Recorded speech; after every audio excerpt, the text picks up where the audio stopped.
Hey, what's happening? I'm sitting here with my Toyota Tundra, and today we are going to be replacing a broken wheel stud. So it seems my tire provider got a little aggressive and snapped off the stud in this lug nut. I'm not naming any names. Can't really see it. Maybe you can in there, but it's broken off inside there, so it's broken here. So I've been driving for the last day on 4 lugs instead of 5. But I have a replacement lug, or a replacement stud that I'm going to be installing. And then I have a whole new set of actually keyed lug nuts. These particular wheels have a pretty narrow opening for the lug nut, and so you have to get something pretty narrow, and so these ones fit the bill and they're black and they'll probably look better on the wheels. So I'm going to show you the process for replacing this stud on this Toyota Tundra. So let's get to it. Dad, what are you doing with my stuff? All right, we got the wheel off, and you can kind of see here, yeah, this one, it didn't break off much of it, but it definitely did break off compared to the other ones. So the next step in this whole process is getting the rotor off.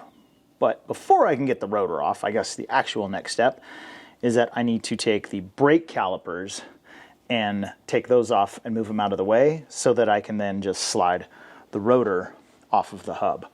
Now to do this, it is a lot easier to turn the wheel this way. So I'm going to turn the steering to the right, to the passenger side of the vehicle, and once I turn that to the right, this will be over to the outside more, and it's a lot easier to get access to the bolts on the back.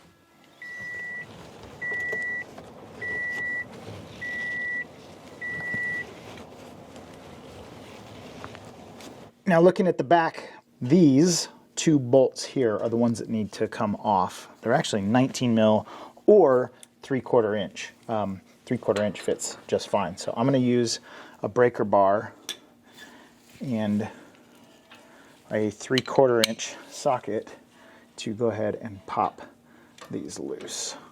Now before I pull this all the way off, I am going to take one more bolt loose, and that's for this brake line, so that I can move this caliper to a better position to have it out of the way. Okay, so here's the bolt holding the brake line in place.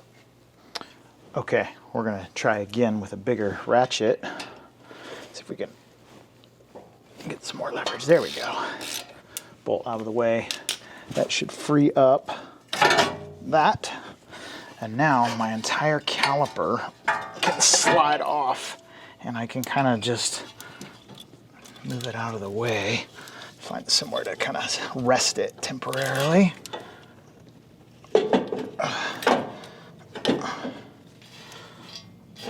Looks like it'll kind of hang back there. I just kind of set it back on my A-arm back here, so it's just hanging sideways. While I'm doing this, I went ahead and just took an old strap I had laying around and lashed the caliper to the A-arm just to make sure it doesn't fall and I don't damage my brake line while I'm doing this. Okay, your rotor may come off easily like mine is going to do, because I replaced these rotors not terribly long time ago. They're not the original rotors from this truck. But if not, you can always use a hammer and tap in between these studs. And usually just a couple taps with the hammer here and there will loosen this up, and then your rotor should just slide off like that. There's a couple different ways to get this stud out. The first method is to just bang on it with a hammer.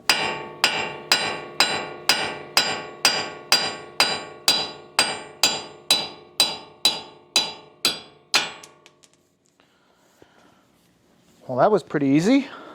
One of the things that's really nice about working on this Tundra is the fact that this heat shield back here is far enough away that you don't have to modify or do anything to the heat shield in order to get this new stud in.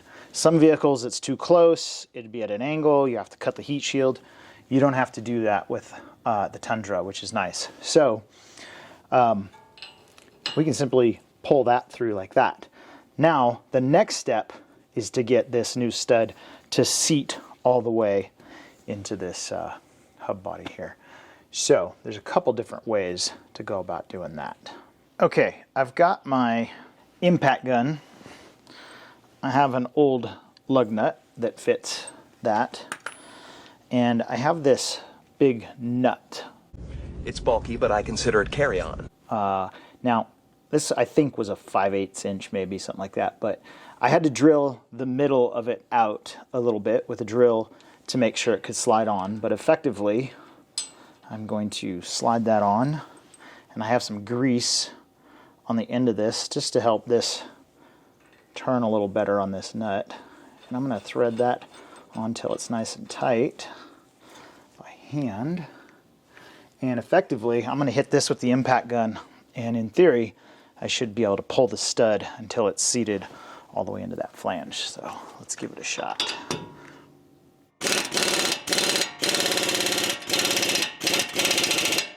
All right, I tried using the method with this and the lug nut to get this to suck all the way in, but ultimately it's still not in all the way. It's in about halfway, but I have not been able to get it in all the way. So while I didn't think I was going to have to drill any holes in my heat shield, I did drill one hole here, about a 1/2 inch hole right there. And the idea is that hopefully my backup method will work. And my backup method is to use an air hammer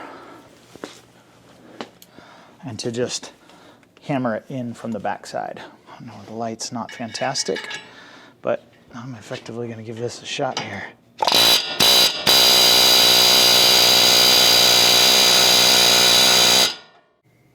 Okay, as you're going to see here, I did end up drilling a hole in my heat shield. Not a very big hole, just like a 1/2 inch hole that I used to try and use an air hammer and hammer the stud in from the backside of the flange. Ultimately, that didn't work, and I had to go back to the first method I was using with a lug nut on the front. And that did work in the end, but it took me a little while, and I ultimately just needed more air pressure in my compressor so I could have more torque with the impact gun. But anyway, I'll let you keep watching, but that's effectively what happened here. Okay, now once you have that new stud fully installed, you can go ahead and start putting everything back together. You're going to have to put your rotor back on, put your calipers back on, make sure everything is torqued down properly, and then you're pretty much ready to reinstall your tire, and you should, at this point, kind of be back to how you should have been in the first place with no broken studs. So, yeah, just take your time, make sure you torque down everything properly, including your wheel. All right, done. There you are, replacing a wheel stud on a Toyota Tundra. I'm not going to say that was an easy job. That was actually pretty difficult to do. Maybe not even as much difficult as just time consuming. Maybe if you have better tools than I have, a bigger air compressor, you could knock it out a lot quicker. That just took me a while. It's also pretty hot out today, so I'm sweating like a pig out here. Anyway, hopefully you found that helpful. I'd love to hear your comments or feedback if you have any. And as always, thanks so much for watching. Have a great day.